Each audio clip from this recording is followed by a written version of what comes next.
Bismillahirrahmanirrahim. Assalamualaikum warahmatullahi wabarakatuh. Innal hamdalillah nahmaduhu wa nasta'inuhu wa nastaghfiruh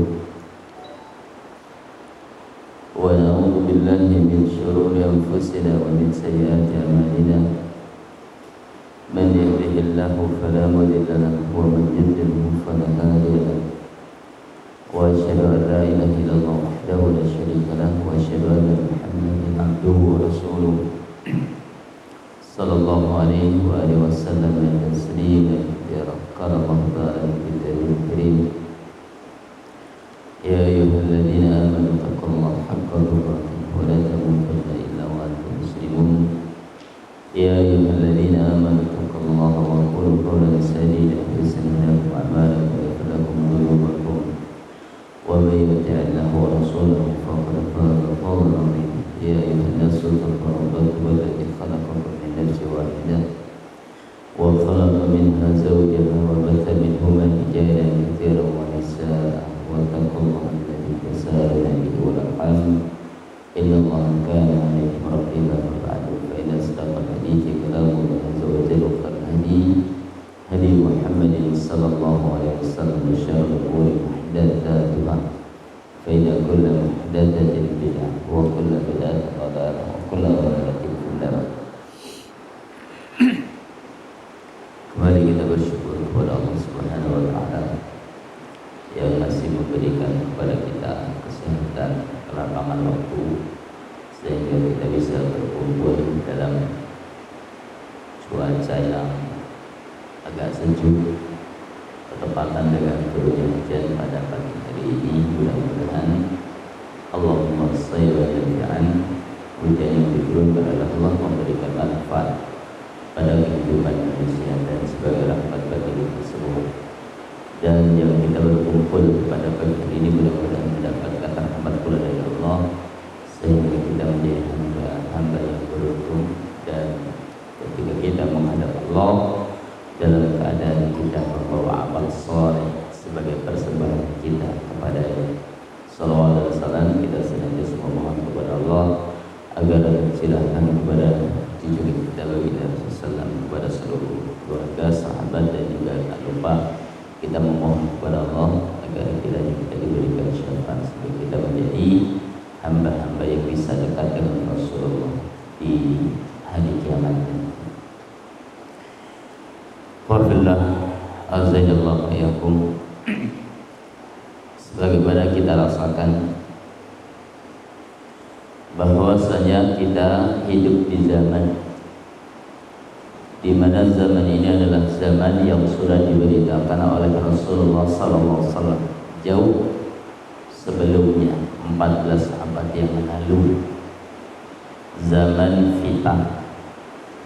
fitnah, yang fitnah tersebut kata Rasulullah kamaujil bahar, seperti gelombang lautan, silih berganti datang dan beraneka ragam. Bahkan segala hal yang kita hadapi ini berpotensi menjadi fitnah, menjadi ujian bagi kita semua.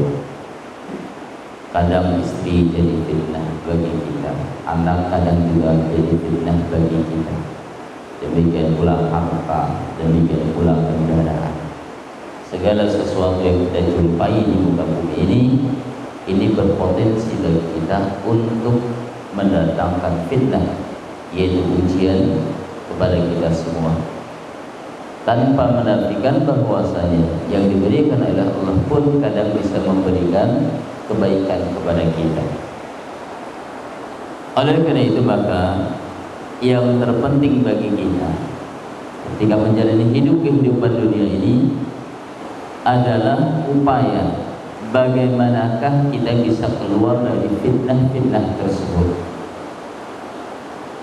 keluar berbagai macam dari ujian yang diberikan kepada Allah, sehingga segala karunia yang diberikan Allah kepada kita membawa kebaikan, bukan membawa bencana bagi kita.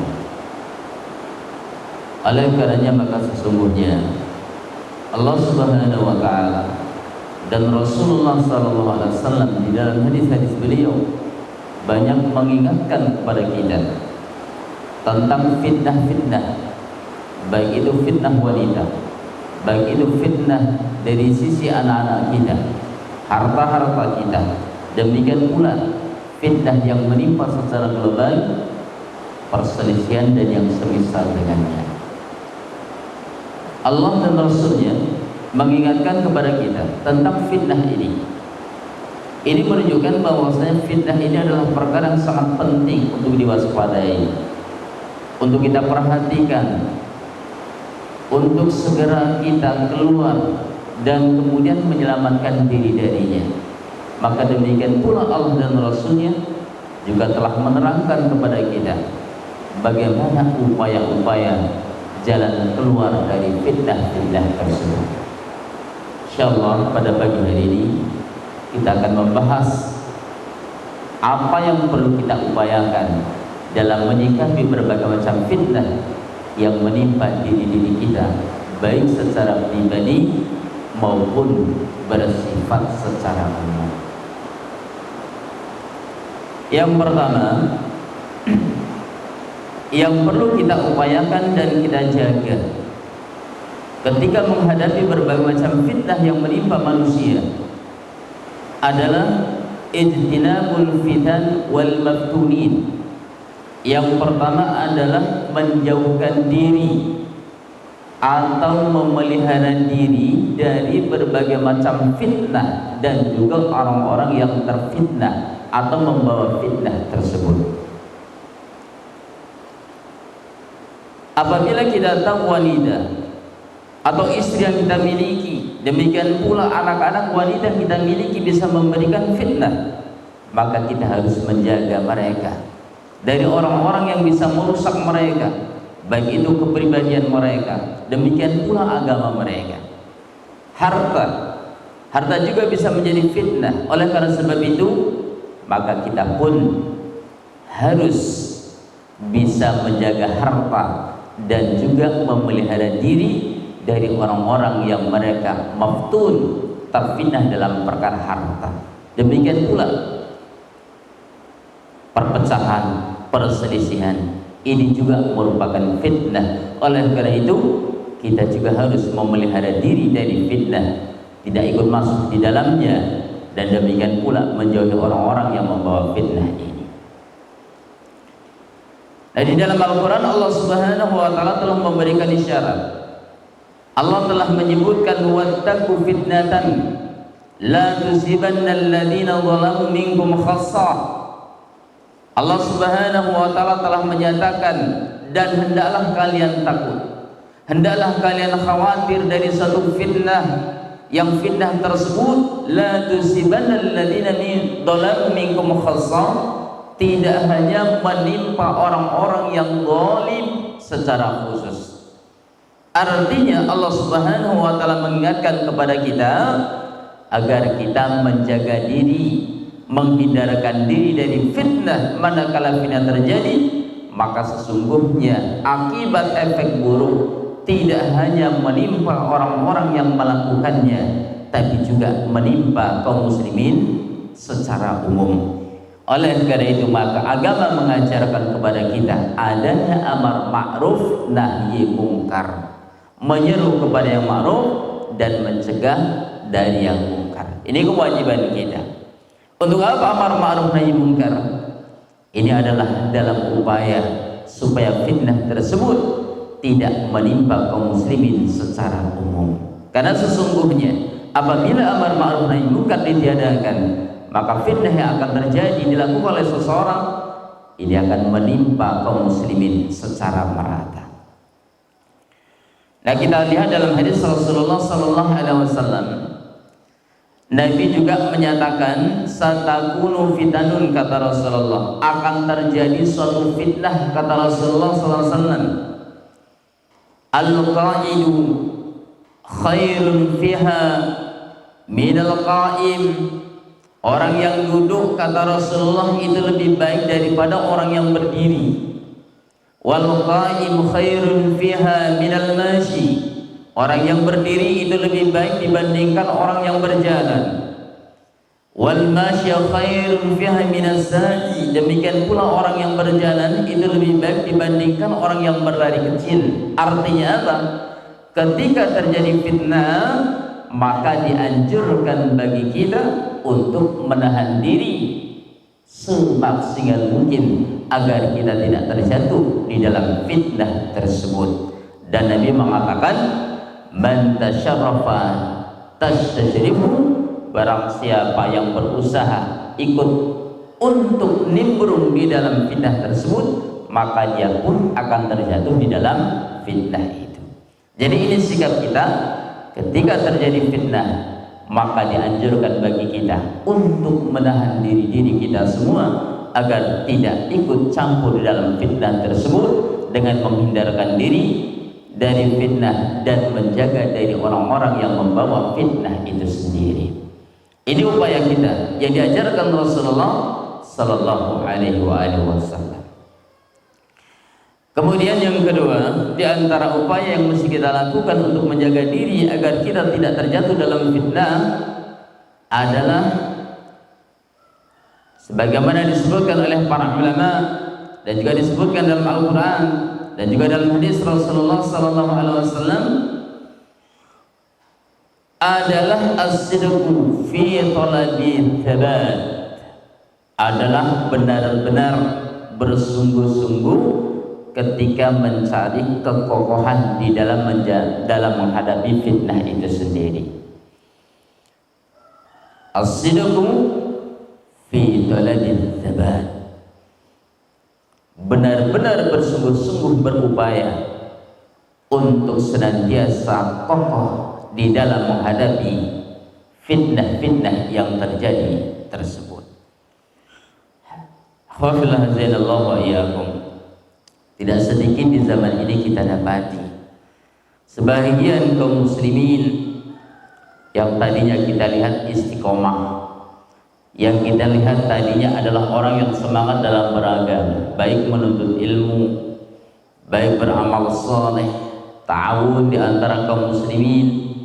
Akan tetapi kemudian dengan berselangnya waktu, berjalannya, berputarnya waktu, kadang-kadang kita lihat seseorang kemudian menjadi maftul, menjadi orang yang terfitnah dalam kondisi tidak memiliki semangat dalam beragama, tidak memiliki semangat untuk beribadah kepada Allah.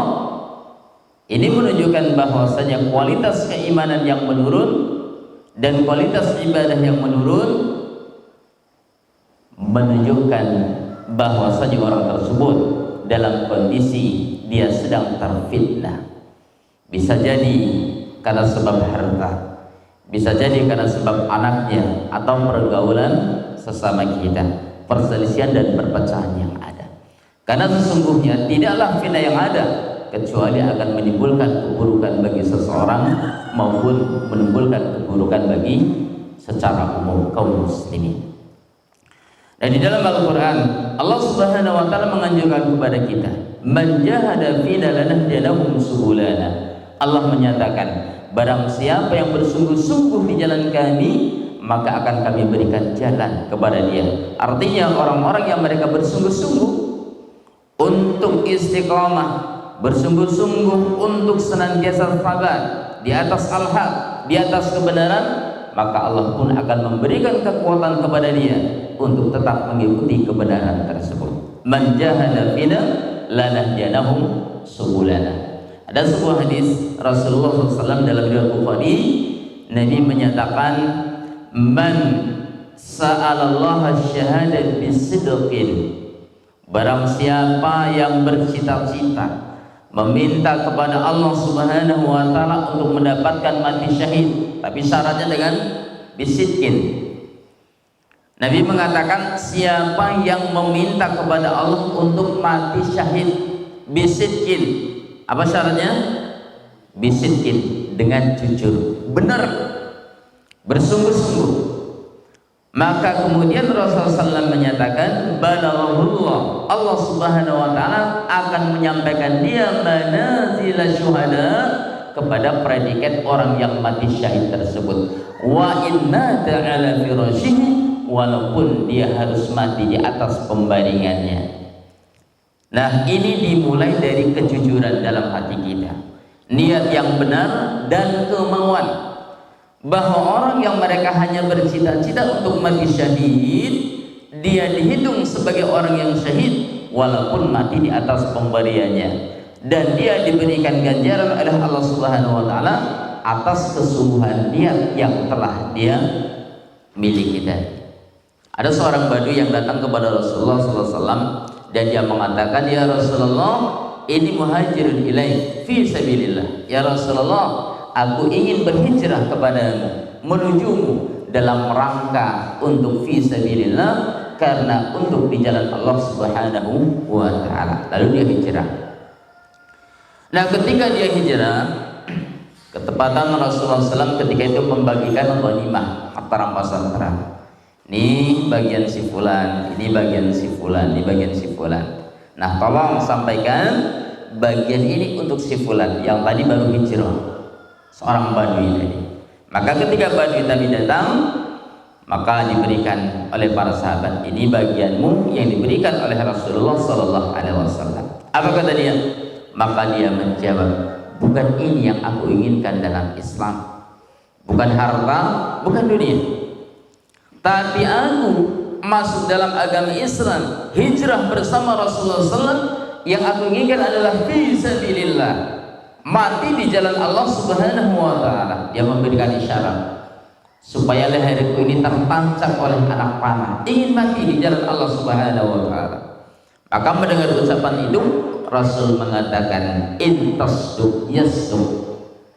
Apabila kau benar, kau jujur, niatmu benar, kau sungguh-sungguh mendapatkan syahid fi sabilillah, maka Allah Subhanahu wa taala akan mewujudkan keinginanmu tersebut. Maka datanglah seruan jihad ketika itu, dan kemudian dia ikut berjihad, lalu kemudian ia pun mati dalam kondisi tertancapan sebagaimana yang dia inginkan tadi. Maka ketika jenazahnya dihadapkan di hadapan Rasulullah SAW, Rasul mengatakan, sadaqallah fasadaqah, dia telah jujur kepada Allah Subhanahu wa taala, maka Allah pun mewujudkan keinginan dia tadi. Nah, ini pentingnya kejujuran kita kepada Allah, niat sungguh-sungguh untuk segera sadar istiqomah di jalan Allah, maka Allah pun memberikan keistiqomahan kepada kita manakala kita lakukan dengan sebenar-benarnya. Oleh karena itu, maka ikhwatul azanillahu yakum, sesungguhnya kesungguhan di dalam beribadah, kesungguhan di dalam istiqomah ini dibutuhkan oleh setiap kita. Termasuk juga para penuntut ilmu. Orang menuntut ilmu kalau tidak punya niat kesungguhan, maka sesungguhnya tidak akan bertahan lama ketika dia menuntut ilmu. Kita lihat para ulama zaman dahulu, ya ikhwah, mereka tahan seharian untuk belajar. Al-Imam Nawawi rahimahullah taala dalam setiap harinya 12 mata pelajaran, tahan duduk di majelis satu hari 12 mata pelajaran. Kita kadang-kadang 1 jam saja duduk di majelis ilmu, mata ini berat rasanya untuk ditahan supaya nggak ngantuk, capek, letih, padahal barusan 1 jam kita bermajelis. Sedangkan para ulama di zaman dahulu berhari-hari mereka duduk di majelis ilmu dan mereka tidak pernah merasa jenuh dan bosan. Kenapa ini? Karena memiliki kesungguhan yang berbeda dengan kesungguhan kita. Ini pentingnya kesungguhan di dalam menempuh cita-cita keinginan kita, termasuk untuk istiqomah dan sabar di atas jalan Allah Subhanahu wa taala. Dan kemudian yang ketiga adalah adamul wahsyah bi qillatis salihin. Yang ketiga, supaya kita tetap istiqomah dan sabar di atas al-haq dalam menghadapi fitnah, kita tidak boleh pesimis, adamul wahsyah bi qillatis salihin, tidak boleh pesimis hanya karena sedikitnya orang-orang yang berjalan di atas al-haq ini. Ikan kadang-kadang yang membuat orang menjadi mundur ketika mereka mengikuti manhaj Ahlus Sunnah wal Jamaah. Ketika mereka duduk di majelis, oh yang ngaji cuma sekian orang, kok yang mereka ikut dakwah ini hanya sekian orang, sedangkan si fulan, kelompok fulan tuh kalau misal akan mengadakan pengajian sampai ribuan orang, si fulan itu pengikutnya banyak, ada di mana-mana. Nah, al-kafrah ini tidak menjadi ukuran suatu kebenaran, karena sesungguhnya kebenaran hanyalah distandarkan kepada Quran dan Sunnah Nabi Sallallahu Alaihi Wasallam. Wa qalilun min ibadiyasy syakur, sedikit sekali hamba yang bisa bersyukur. Wa ma aktsaruhum walau harusna bil mu'minin, kebanyakan mereka tidak akan menjadi beriman walaupun kau sangat menginginkan mereka beriman. Wa itu di aktsar man fil ardi yudilluka an sabilillah, kalau kau mengikuti kebanyakan mereka manusia di muka bumi ini, yudilluka an sabilillah, maka mereka akan menyesatkan menjadi jalan Allah Subhanahu wa taala. Nah, ini ayat-ayat menjadi perhatian bagi kita, menjadi bahan renungan bagi kita. Sesungguhnya al-haq tidak ditentukan li kafrah, karena sebab banyaknya pengikut, karena sebab banyaknya jamaahnya, banyaknya kelompoknya. Karena sesungguhnya Allah Subhanahu wa taala juga sudah bersumpah di dalam Al-Qur'an, la amla'anna jahannama minal jinnati wan nasi ajma'in, aku akan penuhi neraka jahanam dengan jin dan manusia. Jadi neraka itu jahanam diisi kurang hal mim mazid, diisi lagi kurang lagi hal mim mazid. Lihat berapa banyak manusia dan jin yang dimasukkan ke dalam neraka jahanam. Neraka jahanam senantiasa kurang. Hal min mazid. Ini menunjukkan apa? Menunjukkan banyaknya orang-orang, banyaknya bangsa jin yang mereka masuk ke dalam neraka jahanam dan menjadi penduduk neraka jahanam. Sampai kemudian Allah Ta'ala injak dengan tumitnya baru mengatakan qad, kata neraka jahanam. Ini menunjukkan apa ya? Menunjukkan bahwasanya sudah menjadi sunnatullah, kebanyakan penduduk muka bumi ini menjadi penduduk neraka jahanam. Oleh karenanya Nabi SAW dalam sebuah riwayat Bukhari dari riwayat Abdullah bin Abbas, beliau menyatakan uridhu alayyal umam, telah diperlihatkan kepadaku keadaan umat ini. Apa kata Rasulullah? Fara'aitu nabiyya wa ma'ahu rahti, aku melihat ada seorang nabi yang punya pengikut tidak lebih dari 10 orang. Wan nabiyya wa ma'ahu rajul wa rajulan, aku melihat seorang nabi pengikutnya cuma 1 atau 2 orang.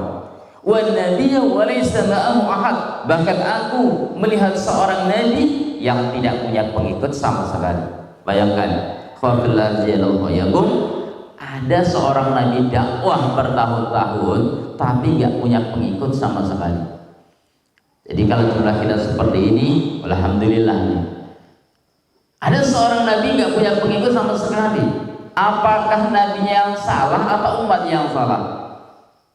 Kalau kita ditanya apakah nabi ini nggak berilmu, nggak kurang ilmu dalam berdakwah, kurang pandai dalam berdakwah, apakah nabi ini nggak menarik? Apakah seorang nabi ini kurang imannya, kurang amal salehnya sehingga umatnya tidak tertarik kepada dia? Tentu kita akan menjawab, kalau nabi dakwah dibimbing oleh Allah, keimanannya tidak perlu dipertanyakan, amal solehnya tidak perlu diragukan, dan kepandaiannya dalam berdakwah tidak perlu kita pertanyakan. Lalu kenapa dia tidak memiliki pengikut sama sekali? Ini adalah ujian bagi kita. Nah, sama juga seperti kita yang mengikuti dakwah ini, tidak seperti dakwah orang-orang yang mereka menyimpang di jalan Allah. Sebentar saja mereka mendapatkan pengikut yang banyak, sebentar saja mereka mendapatkan jamaah yang begitu besar. Akan tetapi kadang-kala kita bertahun-tahun berdakwah, bahkan berpuluh tahun berdakwah, tapi kita tidak bisa mengumpulkan manusia sebanyak itu. Ini adalah cerminan bagi kita. Kalau seorang nabi saja ada yang tidak punya pengikut sama sekali, apalagi diri kita, seorang manusia biasa. Seorang nabi kita bukan. keimanan kita begitu lemah, ilmu kita begitu dangkal, mungkin dakwah kita kurang profesional dan lain sebagainya. Nabi saja nggak punya pengikut, apalagi kita sebagai manusia biasa. Oleh karena itu, para salaf senantiasa mereka memberikan nasihat. Apa kata para salaf?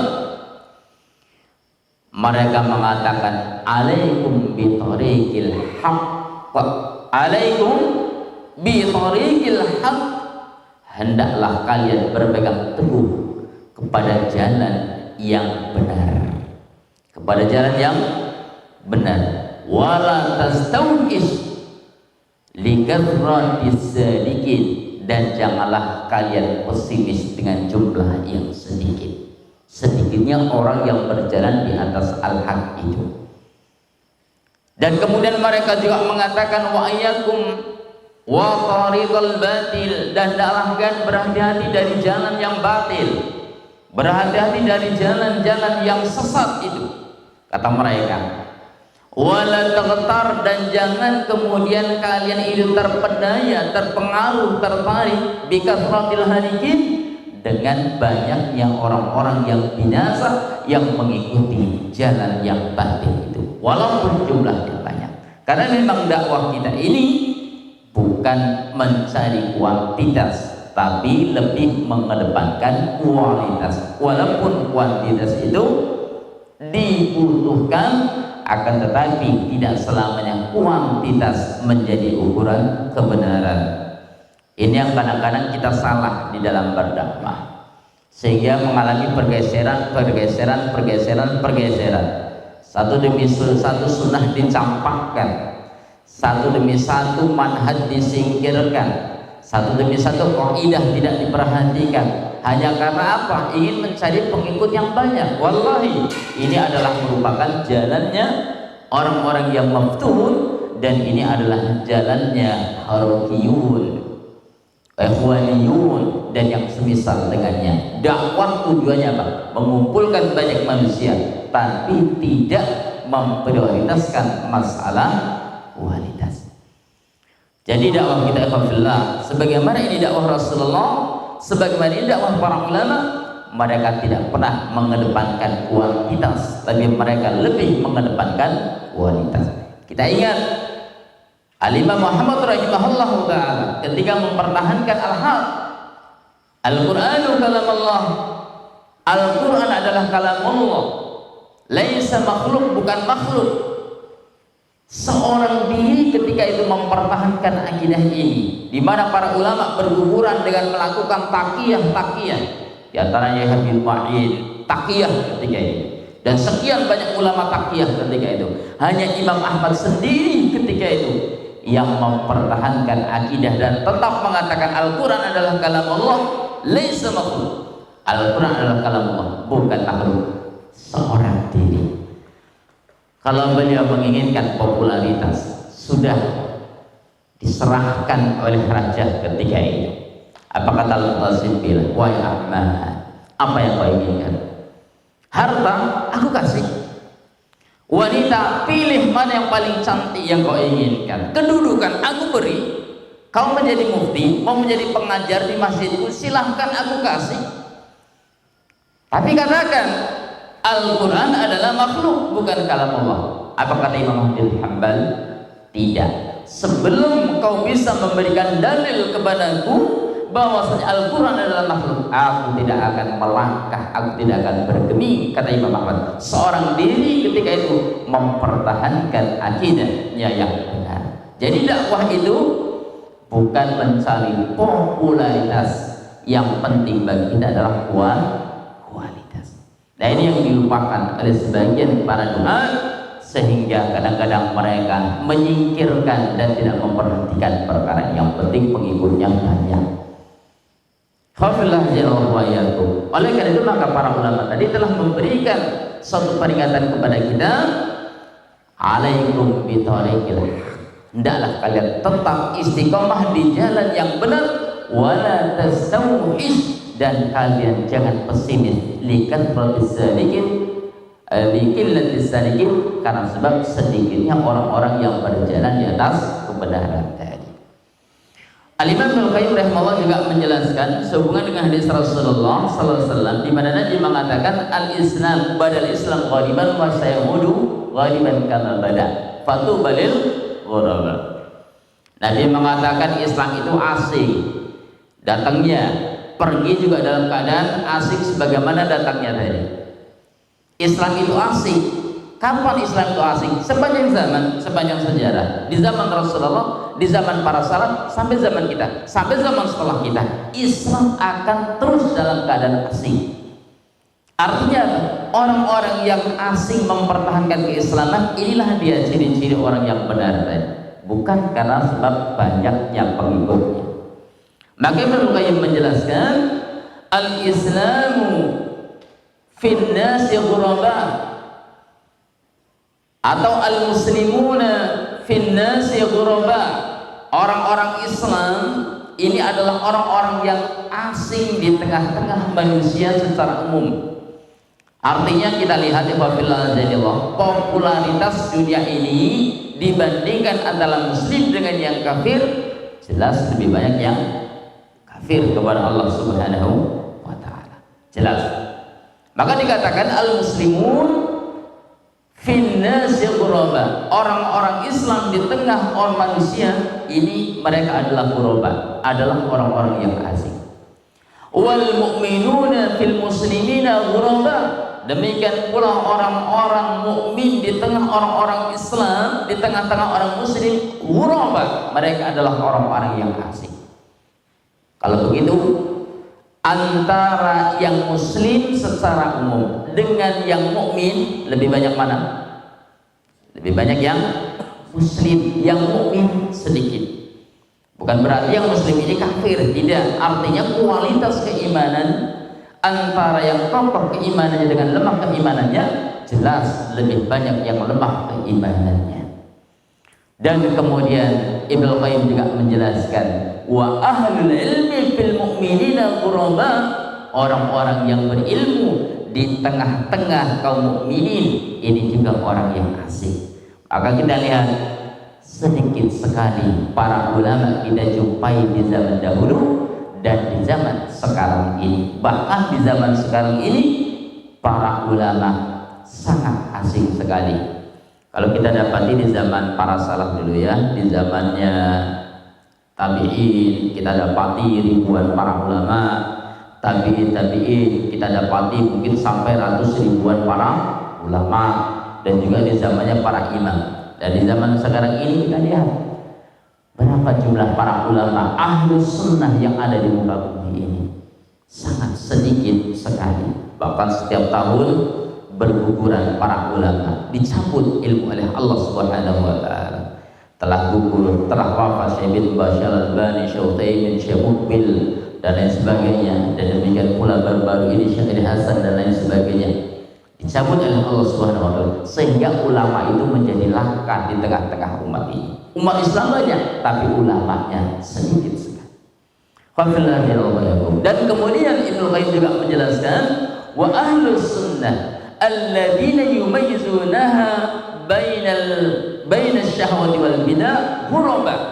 Demikian pula ahlus sunnah wal jamaah yang mereka bisa membedakan, yang bisa meninggalkan kebid'ahan dan syahwat, mereka ini jumlahnya sangat sedikit sekali. Mereka adalah ghuraba. Jadi ghuraba, orang-orang yang asing ini dari zaman ke zaman, dari kurun ke kurun akan terus ada. Jadi yang namanya ghuraba bukan hanya ada di zaman Rasulullah, bukan hanya ada di zaman tabi'in atau di zaman tabi'in, para imam, bahkan di zaman kita ini dan zaman yang akan datang. Bahkan situasi kondisi ghuraba menjelang hari kiamat ini lebih sedikit dibandingkan ghurabanya di zaman dahulu. Oleh karena itu maka didapati nanti di hari kiamat nanti, ketika menjelang hari kiamat, tidak ada jumpai manusia yang mukmin kecuali mereka akan mati, sehingga yang ditinggalkan hanyalah orang-orang yang buruk. La yuqal Allah, sampai satu orang pun di antara mereka tidak ada lagi yang bisa mengucapkan Allah. Ini menunjukkan al-ghuraba. Oleh karena itu Jadi dakwah kita ini bukan tujuannya popularitas, mengumpulkan manusia sebanyak-banyaknya, tidak. Tapi bahwasanya dakwah kita ini yang paling utama adalah untuk meningkatkan kualitas baik iman, ilmu dan amal.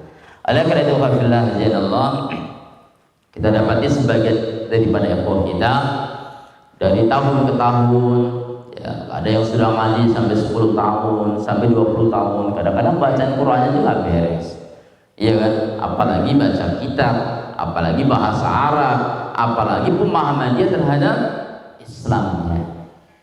Bertahun-tahun ngaji, ada yang 10 tahun, 15 tahun, 20 tahun, bahkan ada 30 tahun, tapi bacaan Al-Qur'annya pun nggak beres. Bacaan Al-Qur'annya masih perlu banyak diperbaiki. Itu baru bacaan Al-Qur'an. Lalu bagaimana dengan baca kitabnya, bahasa Arabnya, pemahaman dia? Nah, kenapa? Karena kita lupa selama ini bahwasanya yang terpenting bagi kita adalah meningkatkan kualitas, bukan mencari kuantitas, popularitas.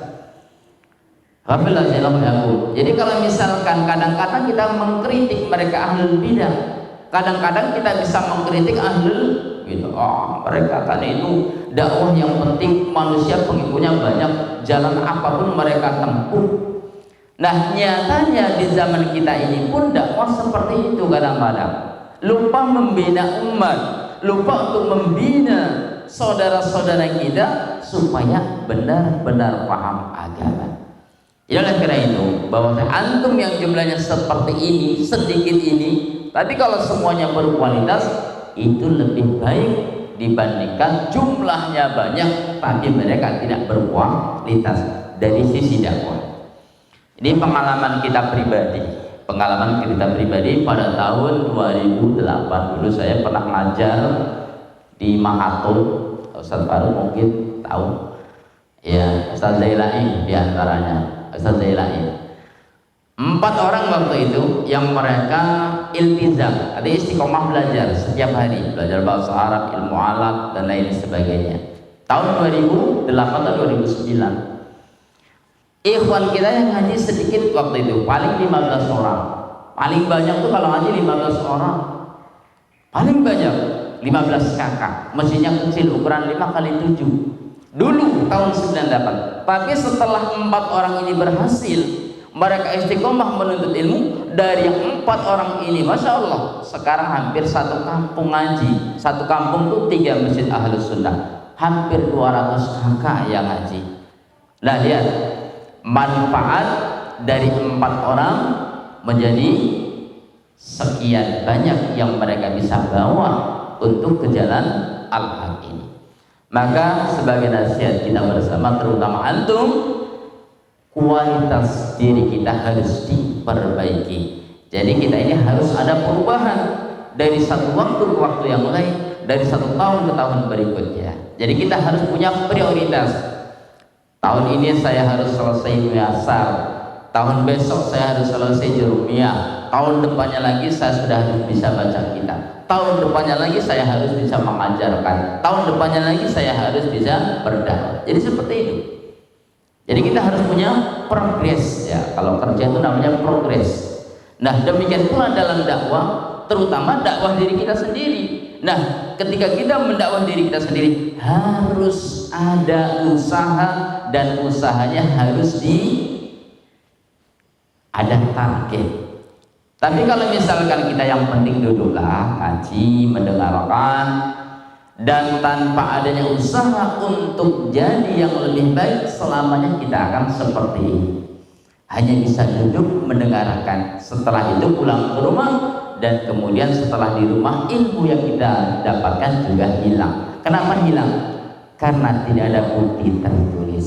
Sementara agama ini diajarkan oleh Allah, allama bil qalam. Allama bil qalam. Allah Ta'ala telah mengajarkan ilmu dengan pena. Artinya apa? Kita butuh kitab dan kita bisa memahami kitab itu. Jadi ketika kita bisa memahami kitab itu, maka kita akan paham terhadap materi bahasanya ada, kita pun bisa mengajarkannya. Jadi mulailah dakwah kita untuk menekankan kualitas bukan kuantitas. Karena kualitas ini akan bisa mengusahakan kuantitas, tapi kuantitas tidak akan pernah bisa memberikan kualitas. Saya ulangi, kualitas akan menghasilkan kuantitas, tapi kuantitas tidak akan pernah bisa menghasilkan kualitas. Maka Rasulullah sallallahu alaihi wasallam ketika berdakwah, apa yang pertama kali diajarkan Nabi? Nabi ketika berdakwah adalah membekali sahabat dengan ilmu terlebih dahulu, ya enggak? 13 tahun kan Rasulullah berdakwah. Apa yang didakwakan Rasulullah? Tauhid. Begitu pula di Madinah, setelah pindah ke Madinah pun Rasulullah terus membahas tauhid, membahas hukum Islam. Belum ada 13 tahun di Mekah Rasulullah mengajarkan jihad, mengajarkan ilmu tentang ketatanegaraan dan lain sebagainya. Enggak. Rasulullah membekali sahabatnya dengan ilmu. Setelah sahabatnya berilmu, baru kemudian Rasulullah kirim Mu'adz bin Jabal ke negeri Yaman, Ali ke Kufah dan lain sebagainya, Muawiyah ke Syam dan lain sebagainya. Diutus untuk berdakwah. Lihat, kualitas para sahabat akan menghasilkan kuantitas sampai Islam menguasai 2/3 dunia ketika itu. Kenapa? Sahabat berkualitas. Lah kaum muslimin di zaman ini di negeri kita mayoritas tapi tidak punya kualitas. Apakah mayoritas yang ada memberikan kuantitas? Tidak. Senantiasa Islam dilecehkan, Islam direndahkan, kaum muslimin dihinakan, Al-Quran dihinakan. Padahal yang menghinakan minoritas tapi mereka berani. Kenapa mereka berani? Karena kaum muslimin yang jumlahnya mayoritas, kuantitas lebih banyak, tidak memberikan pengaruh sedikit pun. Oleh karena itu maka nasihat untuk kita semua, mulailah kita ini berbenah diri untuk menjadi manusia-manusia yang berkualitas. Jangan pedulikan kuantitas. Jadi kita jangan tertarik, wah si fulan madhunya banyak, si fulan madhunya banyak, tapi lupa untuk menggiring kepada kualitas umat. Ini yang ketiga. Kemudian yang keempat, di antara upaya kita untuk menghindarkan diri dari fitnah agar kita tidak termasuk di dalamnya adalah al-mubadarah bil a'malis shalihat, adalah bersegera berlomba-lomba untuk beramal saleh. Karena kalau kita sudah sibuk beramal saleh, sibuk memperbanyak ibadah kepada Allah, tentu waktu yang kita miliki kurang porsinya untuk ngurusin masalah fitnah atau ngurusin masalah-masalah yang membawa fitnah itu.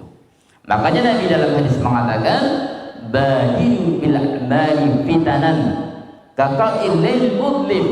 Kata Rasulullah, hendaklah kalian bersegera untuk beramal saleh. Kenapa? Alasannya kata Rasulullah, fitanan, karena akan terjadi suatu fitnah nanti. Fitnah ini kata Rasulullah kaqa'il lail, seperti potongan-potongan malam yang gelap gulita.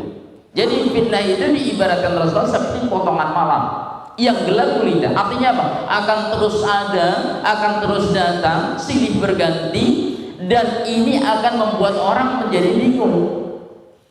Orang yang mereka tidak memiliki ilmu, kapasitas pengetahuan, maka mereka akan bingung ketika terjadinya fitnah. Tapi ar-rasikhuna fil ilmi, orang yang rasih, orang yang kokoh ilmunya, mereka tidak akan bingung ketika menghadapi fitnah. Nah, yang bingung ketika menghadapi fitnah ketika mereka tidak berilmu. Kenapa? Karena fitnah bagaikan potongan malam yang gelap gulita.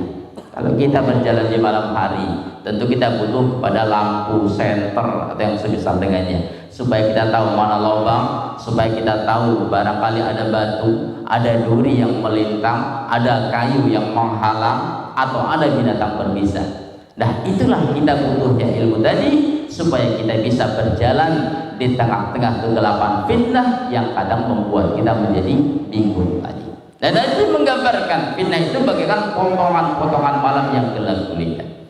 Maka Nabi mengatakan, badiru bil amal, hendaklah kalian banyak beramal saleh. Sibukkan diri dengan amal, sibukkan diri dengan amal-amal saleh, dengan ibadah kepada Allah, sehingga kurang porsi waktu kita untuk ikut dalam masalah fitnah atau membuat fitnah. Dan kemudian Nabi mengatakan, yusbihur rajul mu'minan wa yumsi kafiran. Ketika terjadinya fitnah, pengaruhnya begitu besar. Apa pengaruhnya? Dalam waktu sekejap bisa merubah kepribadian seseorang tadi. Pagi harinya seseorang mukmin, sorenya kafir. Wa yumsi mu'minan wa yusbihu kafiran. Sore harinya dia mukmin, pagi harinya dia kafir. Apa maknanya ini? Al-Imam Hasan Al-Basri rahimahullah beliau mengatakan maksud hadis itu, pagi harinya seseorang dalam keadaan baik-baik saja, tidak menghalalkan darah saudaranya, tidak menghalalkan harta saudaranya, dan tidak menghalalkan kehormatan saudaranya pagi harinya. Nah, malam harinya dia terkena fitnah dalam jangka waktu 1 malam. Pagi harinya berubah, sore harinya berubah, siang berarti ya. Nah, dalam jangka waktu 1 hari seseorang sudah berubah sehingga apa? Menjadi kafir. Apa maknanya? Yang tadi dia mengharamkan darah saudaranya menjadi menghalalkan darah saudaranya. Yang tadinya dia mengharamkan harta saudaranya sekarang menghalalkan harta saudaranya. Yang tadinya dia mengharamkan kehormatan saudaranya, sore harinya berubah sikap menjadi orang yang menghalalkan kehormatan saudaranya. Karena sebab apa itu? Fitnah yang datang kepada dia. Kan begitu ya. Nah, di zaman sekarang ini ada, walaupun kita tidak bergaul kepada manusia, tapi kita juga pegang alat medsos, media sosial, yang kadang orang bisa salah dan menjadi bingung atau terfitnah karena sebab membaca tulisan-tulisan simpulan dan simpulan. Nafillah Allah wa iyyakum. Oleh karena itu apa? Oleh karena itu Rasulullah SAW memberikan tuntunan kepada kita di dalam masa-masa fitnah ini harus banyak waktu yang lebih kita posisikan dalam beribadah kepada Allah. Dan Nabi mengatakan al-ibadatu fil harji muhajirin ka hijratin ilayya, kata Rasulullah. Dalam riwayat Bukhari, Rasul mengatakan orang yang beribadah fil harji, dalam riwayat yang lain fil fitnah. Orang yang beribadah pada masa-masa fitnah, pada masa-masa huru-hara, itu pahala seorang berhijrah kepada Rasulullah sallallahu alaihi wasallam. Kita tahu hijrah ini adalah amalan yang mulia. Hijrah ini adalah amalan yang wajib. Bahkan orang yang mampu hijrah dan mereka tidak mau hijrah, mereka dikatakan apa? Orang yang mati zalimi anfusahum, dalam keadaan mereka menzalimi diri mereka sendiri. Mereka masuk dalam neraka karena mau hijrah. Nah, sementara orang-orang yang mereka beribadah kepada Allah masa fitnah, dikatakan Rasulullah ini seperti pahala hijrah besarnya. Maka dalam riwayat yang lain disebutkan orang yang beribadah pada masa-masa fitnah itu 50 kali lipat besarnya pahala dibanding pahala para sahabat Rasulullah sallallahu alaihi wasallam. Jadi besar sekali pahala yang diberikan oleh Allah kepada orang-orang yang mereka beribadah pada masa-masa fitnah tersebut. Kenapa? Karena ujiannya lebih besar, maka pahalanya lebih besar. Nah, besarnya ujian itu menunjukkan tingginya kualitas keimanan dia kepada Allah Subhanahu wa taala. Nah, kemudian yang kelima, di antara sikap kita dan upaya kita untuk keluar dari fitnah adalah talabul ilmi, adalah dengan menuntut ilmu, terutama ma'rifatullah, mengenal Allah Subhanahu wa taala. Nah, karena kita tahu bahwasanya fitnah ini yang menurunkan adalah Allah, maka ketika itu hendaklah kita bersandar kepada Allah. Ketika kita tahu bahwa fitnah ini Allah Subhanahu wa taala adalah skenarionya, maka sesungguhnya kita harus dekat kepada Allah Subhanahu wa taala. Oleh karena itu maka Rasulullah SAW senantiasa berdoa. Apa doa Rasulullah?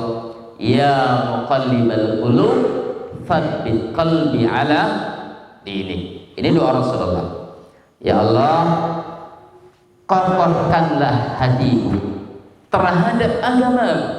Rasulullah seorang nabi, dijamin masuk dalam surga, manusia paling utama mulia di muka bumi ini. Beliau khawatir terjatuh dalam fitnah sehingga hatinya berbalik menjadi kufur.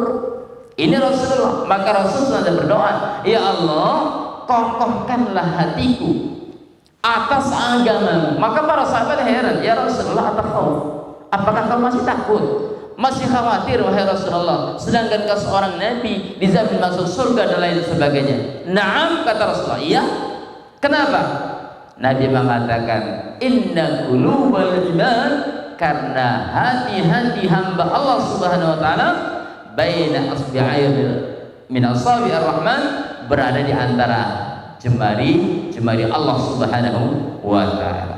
Jadi hati kita berada di antara jari-jemari Allah Subhanahu wa taala, yuqallibuha kayfa yasha. Allah Subhanahu wa taala bisa membolak-balikkan hati tersebut sesuai dengan keinginan Allah Subhanahu wa taala. Jadi dengan kita ma'rifatullah, mengenal Allah Subhanahu wa taala, kita semakin dekat kepada Allah. Ketika kita semakin dekat kepada Allah Subhanahu wa taala, maka sesungguhnya kita pun akan merasa bahwasanya kita butuh kepada Allah.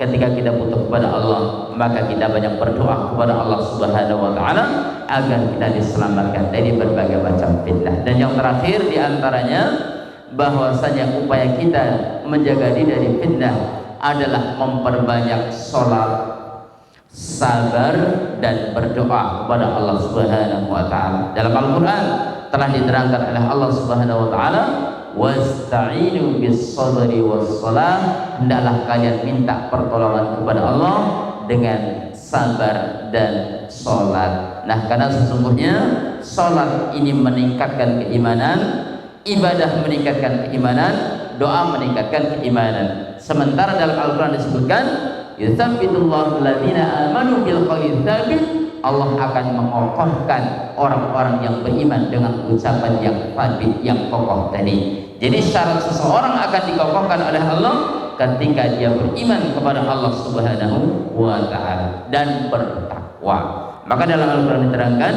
wa may yattaqillah yaj'al lahu makhraja. Siapa yang bertakwa kepada Allah akan diberikan jalan keluar. Itu jalan keluar dari fitnah di antaranya. Kita lihat bagaimana yang dilakukan Rasulullah SAW ketika terjadinya perang Badar. Dalam perang Badar, apa yang dilakukan Rasulullah? Rasul bermunajat satu malam suntuk, menunaikan ibadah sholat dan berdoa kepada Allah. Sampai sahabat mengatakan, laisa fina illa naim. Pada malam terjadinya pada malam Lailatul Badar, perang Badar, enggak ada di antara kami kecuali semuanya tidur, illa Rasulullah SAW, kecuali Rasulullah. Apa yang dilakukan oleh Rasulullah SAW? Shalla ila syajarah. Rasulullah SAW sholat menghadap ke arah pohon. Nabi bermunajat kepada Allah hatta yusbih, sampai di pagi hari. Sampai kemudian Allah Ta'ala memberikan kemenangan kepada kaum muslimin melalui doa dan sholat Rasulullah SAW. Jadi sholat dan doa ini merupakan satu kemestian bagi kita, bagi orang-orang yang ingin mendapatkan sabar, kekokohan dan istiqomahan dalam menjalankan atau menghadapi fitnah-fitnah yang terjadi di zaman kita ini. Kita tutup pembahasan kita sebagaimana kita tahu Allah Subhanahu wa taala telah memberikan karunia yang besar kepada kita. Segala apa yang ada di muka bumi ini, min syahawati min nisa wal banin wal qanatil qantarah min dzahab wal fiddah wal khayl musawwamah wal anam wal harth. Nabi mengatakan, Allah mengatakan bahwasanya manusia itu diberikan karunia sehingga cinta kepada wanita, kepada anak-anak, cinta kepada harta, tunggangan, kendaraan yang bagus-bagus, hewan ternak, demikian pula tumbuhan-tumbuhan tanaman. Ini adalah perhiasan yang diberikan kepada kita, berpotensi untuk menjerumuskan kita, menjadikan kita menjadi orang yang maftun, tapi juga berpotensi untuk menjadikan kita menjadi hamba yang mulia. Berarti apa? Berarti yang terpenting bagi kita adalah memanajemen segala karunia yang diberikan Allah dengan sebaik-baiknya, sehingga karunia yang diberikan Allah kepada kita ini tidak menjadi potensi bagi kita menjadi manusia yang maftun, akan tetapi karunia itu akan berpotensi bagi kita untuk menjadikan kita manusia yang terbaik di sisi Allah Subhanahu wa taala.